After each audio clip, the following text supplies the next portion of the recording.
In this video, we're going to focus on the nomenclature of alkenes. So how can we name this particular alkene?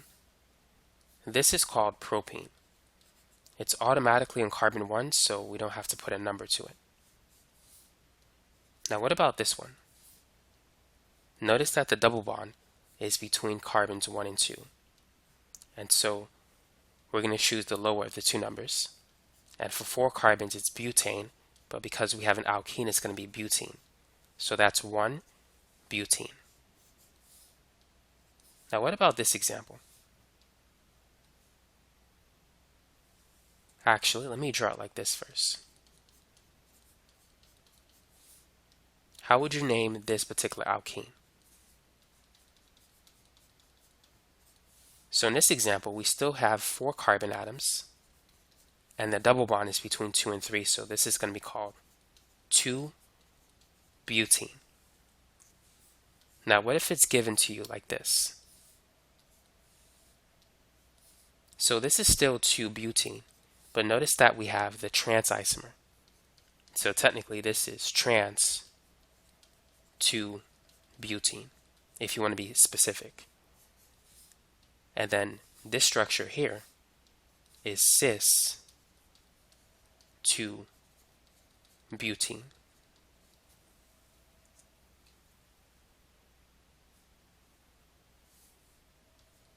Go ahead and name this one.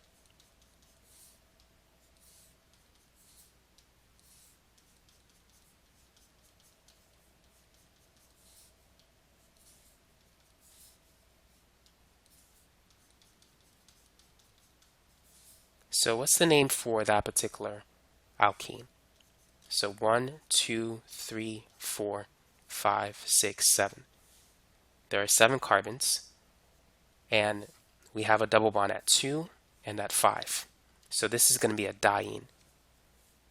So this is 2, 5, and because it's 7, it's going to be heptane, but we could say heptadiene.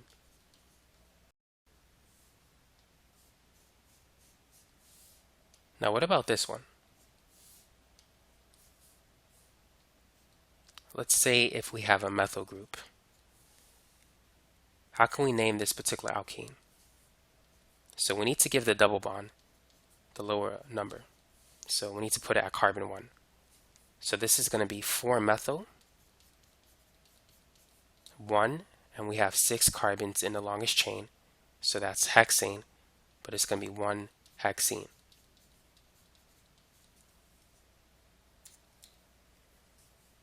Here's another one that you could try.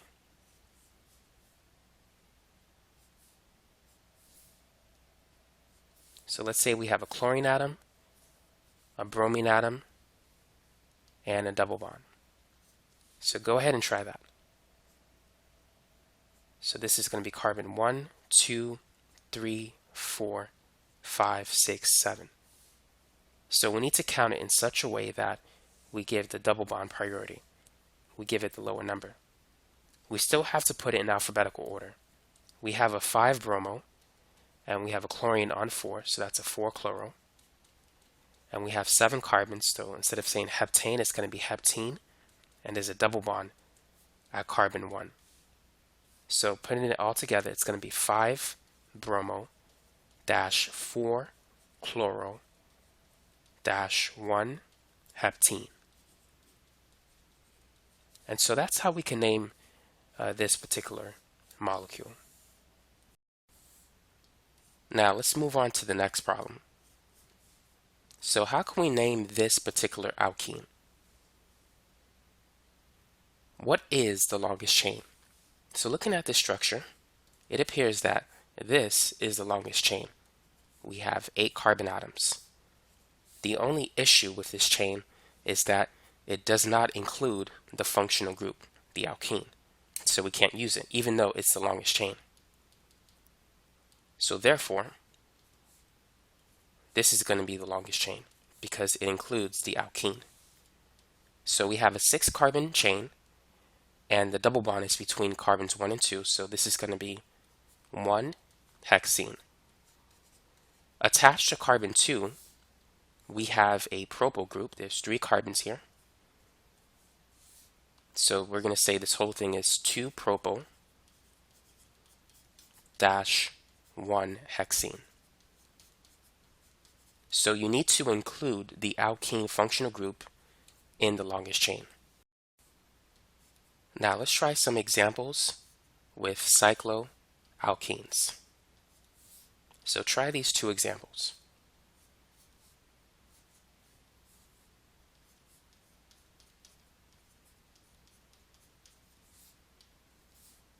So the first one has 5 carbon atoms in a ring, so that's a cyclopentane ring.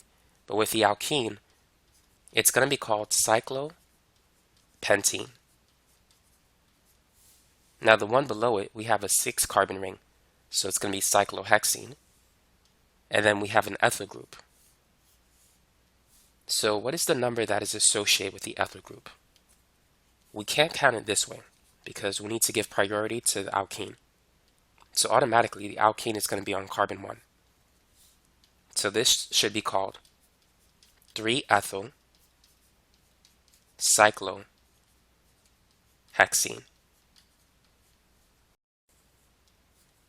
Let's consider another example.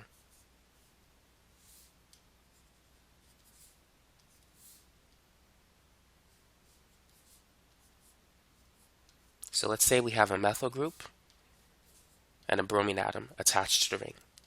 Go ahead and name this particular cycloalkene. So this has to be carbon 1, 2, 3, and 4.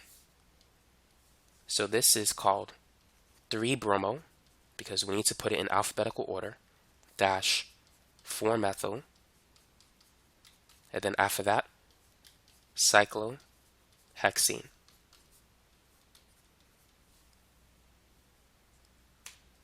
Let's work on one more example.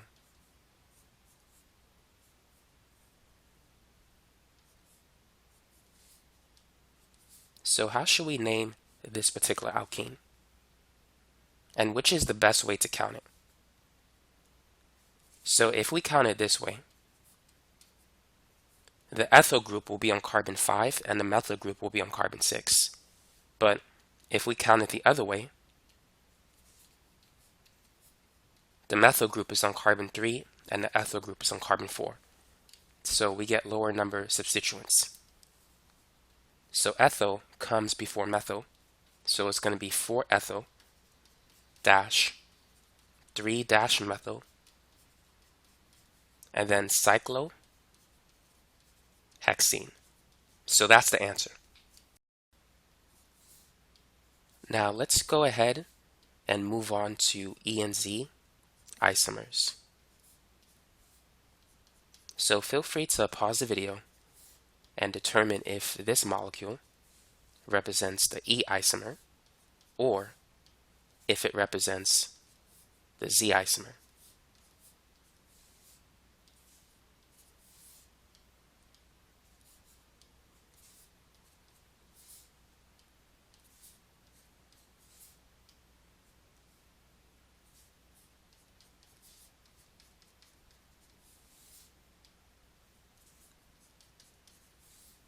So what do you say about the compound on the left?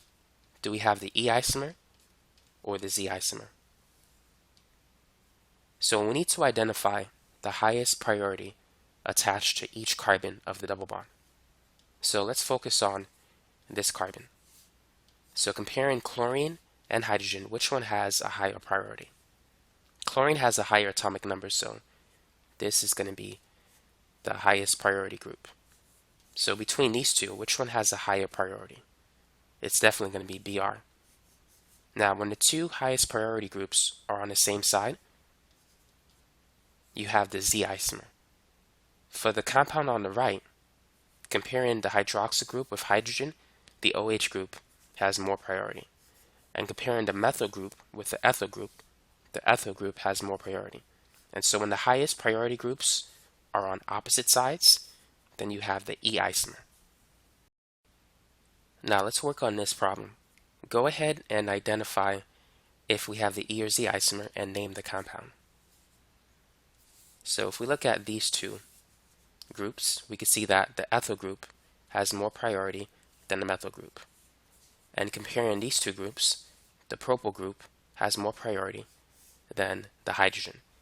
So because the highest priority groups are on opposite sides of the alkene, we have the E isomer. So how can we name it? Well, we need to count the carbons. Carbon 1, 2, 3, 4, 5, 6, 7. So we have a 7-carbon chain. This is going to be heptene with the double bond at 3. And we have a methyl group on carbon 3.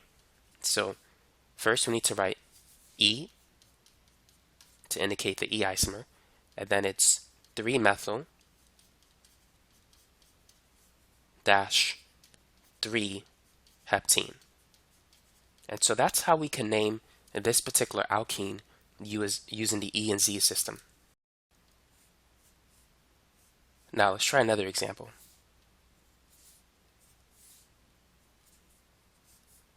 Go ahead and name this particular molecule. So comparing the methyl group and the propyl group has more priority, and the same is true for the right side. The methyl group has less priority than the propyl group. So because the two highest priority groups are on the same side, this is the Z isomer. So this is going to be carbon 1, 2, 3, 4, 5, 6, 7, 8. So we have a methyl on 4 and 5. So this is going to be Z 4, 5, dimethyl, and then dash 4-octene. And so that's it for this video. Now you know how to name alkenes using the E and Z system when appropriate.